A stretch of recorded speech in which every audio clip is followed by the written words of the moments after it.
নমস্কার, প্রতিদিনের মতন আজকে আরেকটি ব্লগ শেয়ার করবো। সকালবেলা ঘুম থেকে উঠে স্নান টান করে পূজা দিয়ে নিলাম, দিয়ে ছেলেকে স্কুলে দিয়ে আসলাম।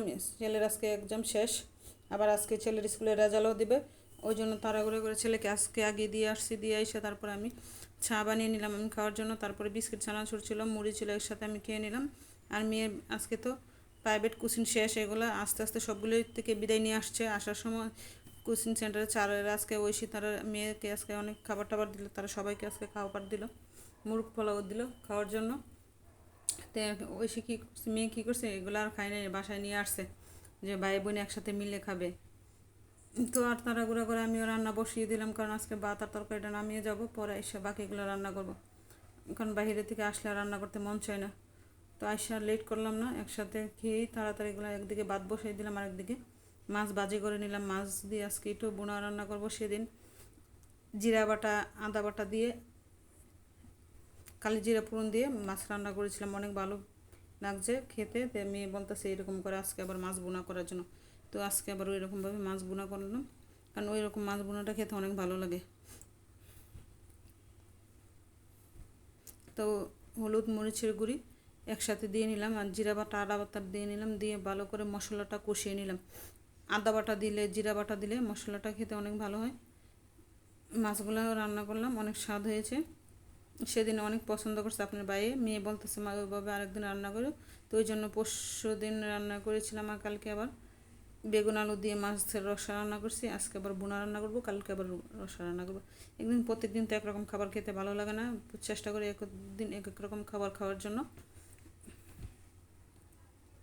তো এই মশলাটা কষিয়ে নিলাম, নিয়ে এখন বেজে রাখা মাছগুলো দিয়ে দেবো। দিয়ে আরেকদিকে গরম জল সিদ্ধ করে নিয়েছি। আমি কিন্তু সবসময় তরকারিতে গরম পানি ইউজ করি, কারণ গরম পানি ইউজ করলে তরকারি খেতে অনেক ভালো হয়। তো মাছগুলো দিয়ে দিলাম, আর ওইদিকে জল আমি গরম জল করে নিয়েছি তরকারিতে দেওয়ার জন্য। আর ওইদিকে আমার ছেলেরা স্কুল ছুটি হয়ে যাবে, আবার রেজাল্ট দেবে, ওই জন্য তাড়াহুড়ো করে তরকারি নামিয়ে রেখে গেলাম। তরকারিটা হওয়ার পরে নামিয়ে নিলাম। এই তো দেখুন তরকারি কালারটা কত সুন্দর হয়েছে, খেতে কিন্তু এরকম স্বাদ হয়েছে। আর ওইদিকে ভাতও আমার হয়ে গেছে, ধনিয়া পাতা দিয়ে দিলাম। এখন নামিয়ে নেব, নিয়ে চলে যাব আইসা, তারপরে বাকি রান্নাগুলো করব। আজকে স্কুল বন্ধ দিয়ে দেবে, ঈশানেরও স্কুল আজকে বন্ধ হয়ে যাবে, মেয়েরও। আর দুইটা কোচিং আছে, দুইটা কোচিনে থেকে বিদায় নেবে। সামনে মেয়ের ফাইনাল পরীক্ষা 30 তারিখে। সবাই আমার মেয়ের জন্য আশীর্বাদ করবেন, দোয়া করবেন। আর ওইদিকে আমি আলু ভাজি করে নিলাম।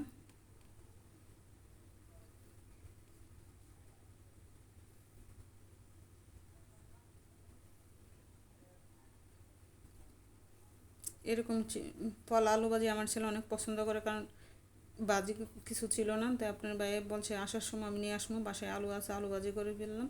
আর আমার নিয়ে আসছিলো কালকে, তা আজকে আম কেটে নিলাম। একটা আম দেখলাম পাকা আম, আদা পাকা আম, কিন্তু আমার কাছে লবণ মরিচ দিয়ে দুপুরবেলা খেতে অনেক ভালো লাগে। আর একটা আম নিয়েছি চাটনি করার জন্য, টক রান্না করব। অনেকগুলো আম হয়েছে, কেটে নিয়েছি। আর ওইগুলো দিয়ে একটু চাটনি করবো, একটু ঘন ঘন করে একটু চিনি দিয়ে দেবো। কিন্তু এরকম আমের চাটনি খেতে ভাতের সাথে অনেক ভালো লাগে।